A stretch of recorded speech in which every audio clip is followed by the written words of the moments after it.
আসসালামু আলাইকুম। আমি এখন রান্না করব ইলিশ মাছ দিয়ে কচুর বইয়ের পাতলা ঝোল রান্না করব। তার জন্য কাঁচামরিচ এবং পেঁয়াজটা আমি ব্রাউন কালার করে ভেজে নিব। এই তো ব্রাউন কালার হয়ে গিয়েছে। আমি এখন এখানে আস্ত জিরা তেলানি দিলাম। এখন একটু পানি দিয়ে দিব, না হলে পেঁয়াজটা পুড়ে যাবে।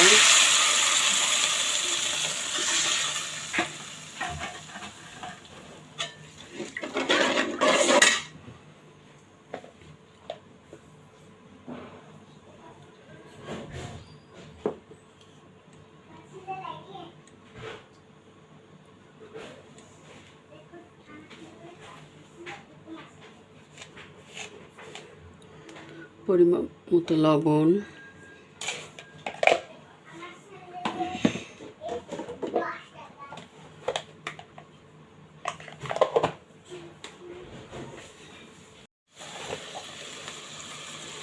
একটু পরিমাণ মতো হলুদ,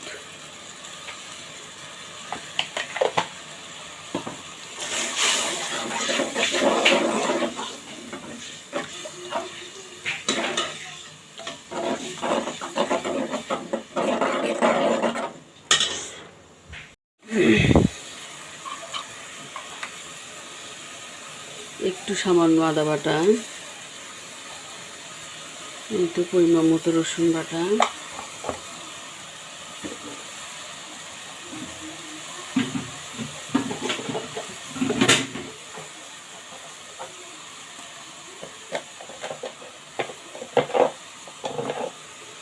ভাজা জিরের গুঁড়া দিব সামান্য একটু,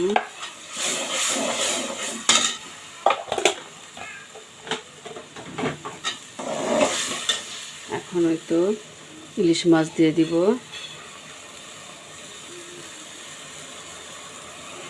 এই তো ইলিশ মাছ,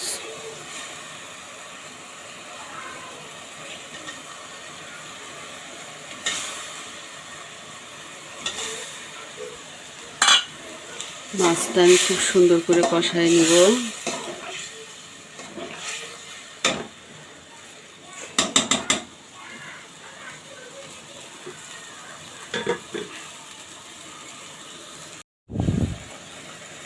এই তো মাছ কষানো হয়ে গিয়েছে।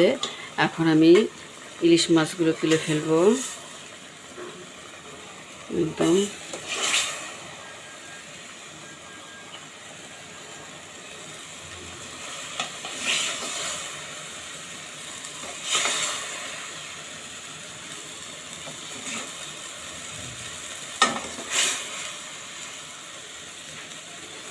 এই তো মাছগুলো উঠাই ফেললাম।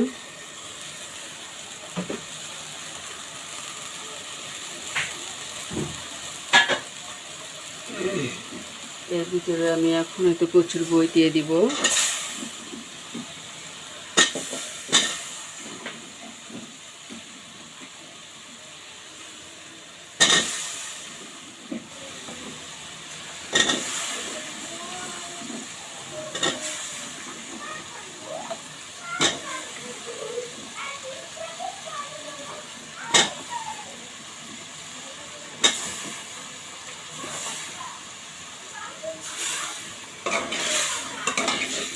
একটু কচুর বই দিলাম। এটা এখন খুব সুন্দর করে আমি কষায় নেব।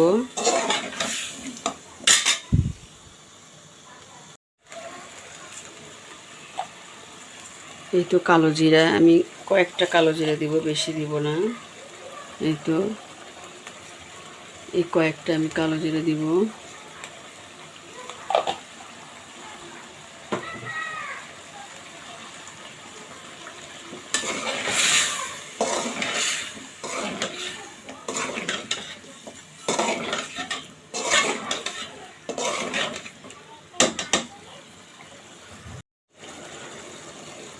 এই তো কষানো হয়ে গিয়েছে।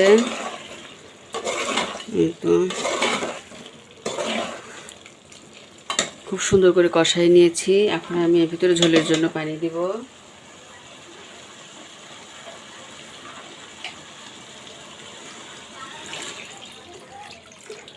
ঝোলের জন্য পানি দিয়ে দিলাম। এটা আমি আজকে পাতলা ঝোলই বানাবো।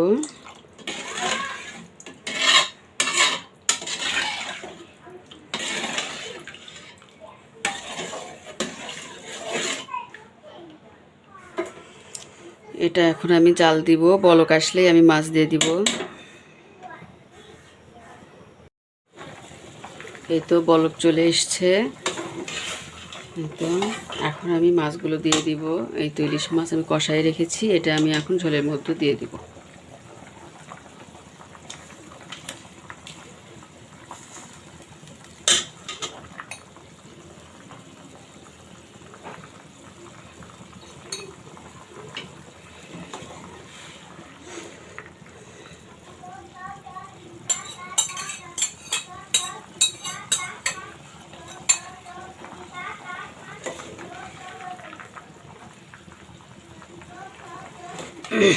এই ইলিশের পাতলা ঝোল কচুর বই দিয়ে এবং বেগুন দিয়ে অনেক মজা লাগে খেতে। বেগুন দিয়েও খুবই ভালো লাগে এই পাতলা ঝোলটা ইলিশ মাছের, এবং পটল দিয়েও খুব ভালো লাগে। ইলিশ ইলিশ মাছটা একটা স্বাদের মাছ, যে কোনো কিছু রান্না করবেন সেটাই ভালো লাগবে।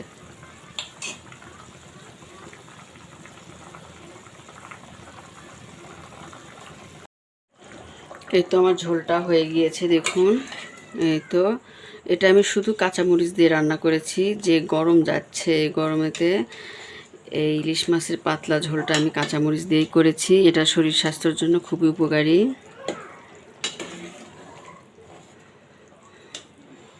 এই তো এরকম পাতলা করেছি, এরকম পাতলা ঝোল আমি করেছি। এখন আমি এর মধ্যে ভাজা জিরের গুঁড়া এখন আমি ছিটিয়ে দেব।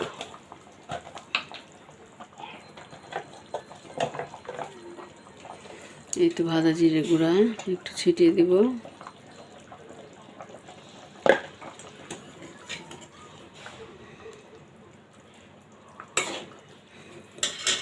চুলাটা আমি বন্ধ করে দেব।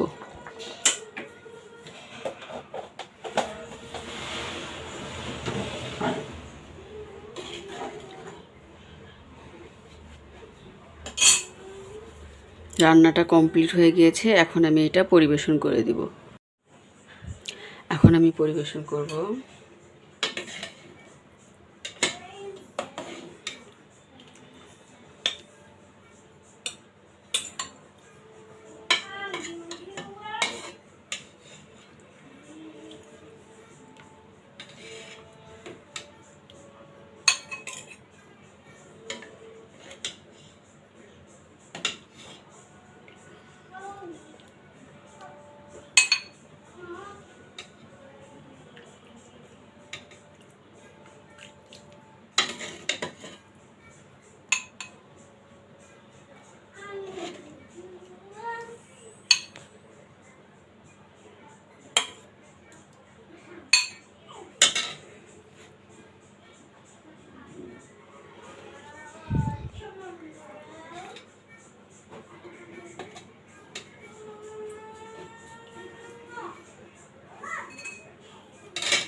এই তো দেখুন কত সুন্দর হয়েছে। আমি যে কাঁচামরিচ দিয়ে রান্না করেছি তারপরেও কালারটা দেখুন কত সুন্দর হয়েছে, আর খেতেও হয়েছে অসাধারণ।